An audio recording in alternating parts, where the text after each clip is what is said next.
नमस्कार। ये एफिशिएंसी पे बेस्ड कुछ प्रॉब्लम्स होते हैं जो कि आपको नए लगेंगे। अभी अगर आपने क्लास 7th 8th में पढ़ा है टाइम एंड वर्क, तो इस तरह के क्वेश्चंस वहां नहीं देखने को मिलते थे। अब देखो यहाँ पे कैसे इस तरह के क्वेश्चंस को जल्दी करते हैं। A works twice as fast as B. यहाँ पे एफिशिएंसी का रोल है। तो अगर ए और बी है, तो अगर बी का एफिशिएंसी, देखो ज्यादातर अवॉइड करो फ्रैक्शनल वैल्यूज। तो अगर बी का एफिशिएंसी 1 तो ए का 2, अगर बी का 2 तो ए का 4। ठीक है, ये रेशियो होता है।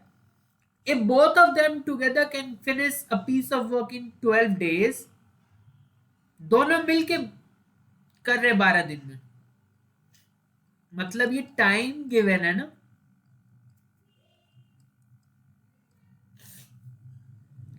Then B alone can do it in. एक जो इक्वेशन हमें पता है कि टाइम जो होता है, टोटल टाइम बोले या कोई पर्टिकुलर इंसान का टाइम बोले, ए बी या ए प्लस बी, तो ये कैसे निकलता है? ये निकलता है एफिशिएंसी। यहां पे टी ऑफ आई अगर लिखते हैं तो efficiency of I multiplied by time. ठीक है, माफी चाहता हूं, यहां टाइम नहीं है, ये टोटल वर्क है। ठीक है, तो जो वर्क होता है, इसको टी लिखना ही नहीं चाहिए, वर्क लिखे। So that is efficiency into time. अब ये आई मतलब किसी ए का, तो यहां ए है तो ई के साथ भी एफिशिएंसी भी ए का ही आएगा। ठीक है, अब तो इस हिसाब से अगर कभी वर्क निकालना हो तो एफिशिएंसी इनटू टाइम, अगर टाइम निकालना हो तो वर्क बाय एफिशिएंसी, ये तो आप कर सकते हैं। यहां क्योंकि हमें टाइम निकालना है, तो T of B, time taken by B to complete the work, will be total work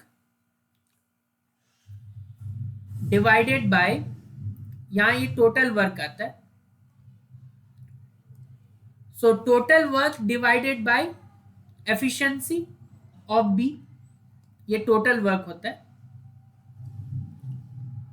अब यहां पे अगर देखें तो ये रिलेशन होता है, तो दैट मीन्स हमारे पास अभी टोटल वर्क नहीं है, हमारे पास बी का एफिशिएंसी है, हमें टाइम तो निकालना ही है।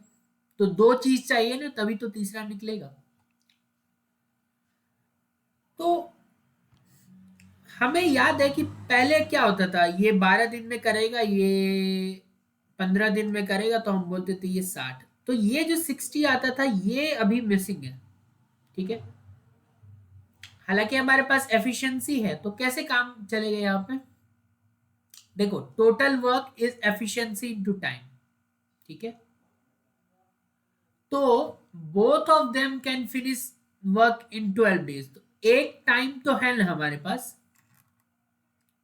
और उसके लिए एफिशिएंसी भी मिल जाएगा, ए प्लस बी का एफिशिएंसी 3। दैट मीन्स कि अगर हम निकालना चाहे टोटल वर्क, यहां से टोटल वर्क, तो उसको लिख सकते हैं time of A plus B multiplied by efficiency of A plus B, जिसका टाइम उसी का एफिशिएंसी। तो टाइम कितना ले रहा है? 12 दिन ले रहा है। एफिशिएंसी क्या है इसका? 3, 2 + 1, तो टोटल वर्क निकल गया 36। अब जैसे ही टोटल वर्क निकल गया, आप ए एलोन कितने दिन में करे, बी एलोन कितने दिन में करे, आप निकाल सकते हैं। तो टाइम टेकन बाय ए अगर निकालना हो तो कैसे निकालेंगे? Total work divided by efficiency of A, 18 दिन। Time taken by B alone will be 36 divided by efficiency of B, which is 136 days। ठीक है, तो मैंने कुछ ज्यादा लंबा खींच लिया। मेन मोटिव है टोटल वर्क पहले निकालो, उसके बाद आप टाइम टेकन निकाल सकते हो। टोटल वर्क कैसे निकालेंगे? जो भी क्वेश्चन में गिवन होगा, जो भी टाइम गिवन होगा उसी एफिशिएंसी से उसको मल्टीप्लाई कर लो तो टोटल वर्क निकल जाएगा। ठीक है, तो आप ये फॉर्मूला याद कर लो, total work is efficiency into time. ठीक है।